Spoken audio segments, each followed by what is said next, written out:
তো আজকে আমরা 5টা পয়েন্টের উপর আলোচনা করবো, যেটা কিনা মোটো G45 এর 5খানা মেজর ড্রব্যাক, অর্থাৎ যেখানে কোম্পানি আরো চাইলে বেটার দিতে পারতো এবং কি কি ভালো দেওয়া হয়েছে। তো প্রথমে আমরা ভালো পয়েন্টের উপরে আলোচনা করবো, যেটা কিনা কোম্পানি অবশ্যই একটা ভালো দিয়েছে এই প্রাইস সেগমেন্টে, তাই আমরা আলোচনা করছি। প্রথমে রয়েছে একটা প্রসেসর, কোম্পানি এখানে দিয়েছে 6S Gen 3, যেখানে কিন্তু 6 Gen 3 নয়, যেখানে একটা বেটার প্রসেসর 6S Gen 3 থেকে। এক্ষেত্রে এস ব্যবহার করিয়ে কোম্পানি কিন্তু একটা ভালো মতো নাম্বারিং গেম খেলেছে সাধারণ যারা দর্শক রয়েছে বা যারা ইউজার্স রয়েছেন তাদের ক্ষেত্রে। কারণ 6S Gen 3 এটা কিন্তু একটা 4.5 লাখ আন্তঃ স্কোর যুক্ত প্রসেসর, অর্থাৎ তুলনামূলকভাবে একটু লো পারফরমেন্স যুক্ত প্রসেসর। এখানে কিন্তু 6 Gen 3 এটা কিন্তু একটা বেটার প্রসেসর এবং যেটা কিনা 7 লাখের উপরে আন্তঃ স্কোর দেয়। তবে এটা ভালোর কি হলো, অবশ্যই না। সেক্ষেত্রে ভালো এটাই যে এখানে একটা কোয়ালকামের প্রসেসর ব্যবহার করা হয়েছে, যেটা ডায়মন্ড সিটি দেয়নি, কোয়ালকাম দিয়েছে, যেটা একটা ভালো, যার জন্য এটাকে ভালো লিস্টে রাখা। কারণ কোয়ালকামের প্রসেসর অনেকেই কিন্তু পছন্দ করে, বাস্তব ঘটনা যেটা। এবং সেকেন্ড ভালো দিক যেটা, তারা হচ্ছে কিন্তু এই ফোনটার ডিজাইন, এই ফোনটার লুকস এবং ডিজাইনে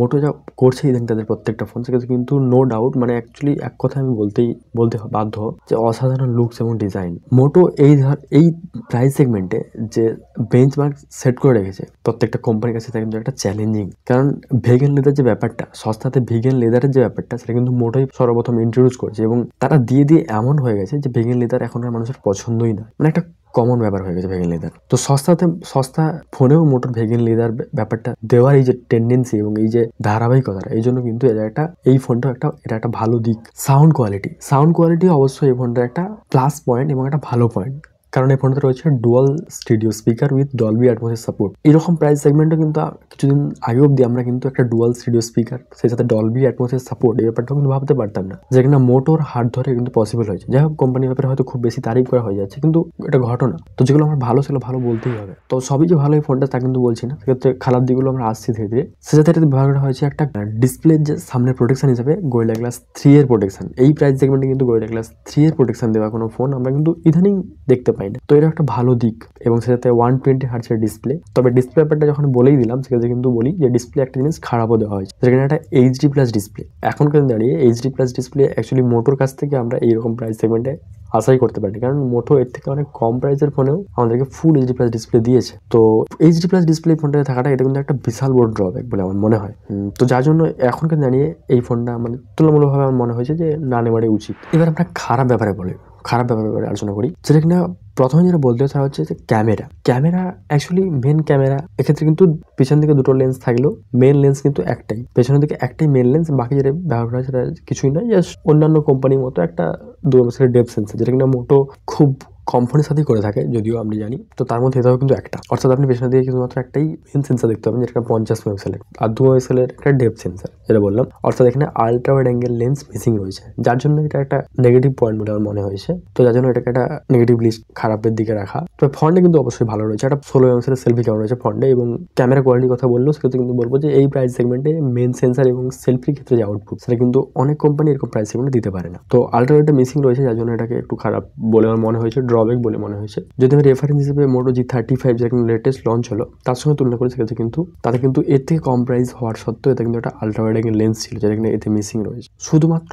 8/128GB ভেরিয়েন্টটাতে মোটোর যে স্মার্ট ফিচার্সের কানেক্টিভিটিটা হয় তার সাপোর্ট দেওয়াটা, মানে আপনি শুধুমাত্র 8/128GB ভেরিয়েন্টটা যদি নিয়ে থাকেন, সেক্ষেত্রে কিন্তু তবেই আপনি স্মার্ট কানেক্টের সুবিধা পাবেন, যেখানে ল্যাপটপ এবং পিসির সঙ্গে যে কমিউনিকেশন তৈরি করে, ডেটা ট্রান্সফার বা বিভিন্ন ধরনের কাজে এটা ব্যবহার হয়। তো 4/128GB ভেরিয়েন্ট থাকছে, এটাতে কিন্তু এরকম কোনো সুবিধা দেওয়া হয়নি।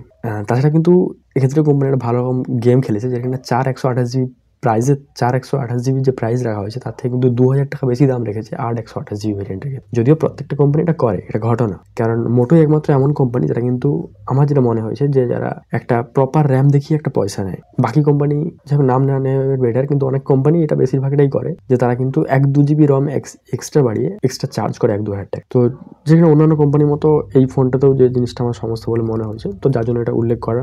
তাছাড়া একটা সমস্যা, যেটা এরপরে যে সমস্যার কথা বলবো তা হচ্ছে একটাও নন ভেগান লেদার অপশন না রাখা। এই তো আমি বললাম যে ভেগান লেদার অপশন ভালো অনেক কিছু। সেক্ষেত্রে হ্যাঁ ভালো ঠিকই, এটাও সবই ভেগান লেদার অপশন দেওয়াটা এটা কিন্তু একটা খারাপ, কারণ সেক্ষেত্রে আপনাকে স্বাধীনতা একটু কম দেওয়া হচ্ছে বলে আমার মনে হয়। কারণ আপনি সেক্ষেত্রে আপনার পছন্দ একটা অন্যরকম নন ভেগান লেদার যুক্ত ফোনও হতে পারে, কারণ ভেগান লেদার অনেক অসুবিধা রয়েছে, যেটা কিনা খুব তাড়াতাড়ি নোংরা হয়ে যায়, তো এই ধরনের সমস্যা রয়েছে। তো সেক্ষেত্রে নন ভেগান লেদার অপশনও কিন্তু রাখা উচিত কোম্পানির তরফ থেকে, যেটা কিনা এই ফোনটার ক্ষেত্রে নেই। আরেকটা জিনিস যেটা আমার খারাপ বলে মনে হয় তা হচ্ছে শুধুমাত্র 1 বছরের অ্যান্ড্রয়েড আপডেট দেওয়ার, যেখানে শুধুমাত্র আপনি অ্যান্ড্রয়েড 15 আপডেটটা যেতে পাবেন। তো যে জিনিসগুলো একটু মোটর তুলনামূলক বলবো যে ইদানিং মানে আপডেটের দিকটা অবশ্যই মোটর কিন্তু জোর দেওয়া উচিত, যে ফোনগুলো কিন্তু, কারণ এই প্রাইস সেগমেন্টে কিন্তু আমরা অনেক ভালো অনেক ফোনের কাছ থেকে আপনার 2 বছরের অ্যান্ড্রয়েড আপডেট পেয়ে থাকি। তো এই জিনিসটা একটা খারাপ দিক মোটর, এবং আপডেটের দিকটা অবশ্যই মোটর কিন্তু একটা জোর দেওয়া উচিত। এবার যদি আমরা কনক্লুশন বলি, অ্যাকচুয়ালি এই ফোনটাকে আমি এখনকার দাঁড়িয়ে মানে 2025 সালের শুরুর দিকে দাঁড়িয়ে যদি আমি বলি, মোটর আরও যে ফোন রয়েছে তার সঙ্গে অনেকটা আমার কম্পিটিশনে পিছিয়ে যায় এর প্রাইস এবং স্পেসিফিকেশন অনুযায়ী।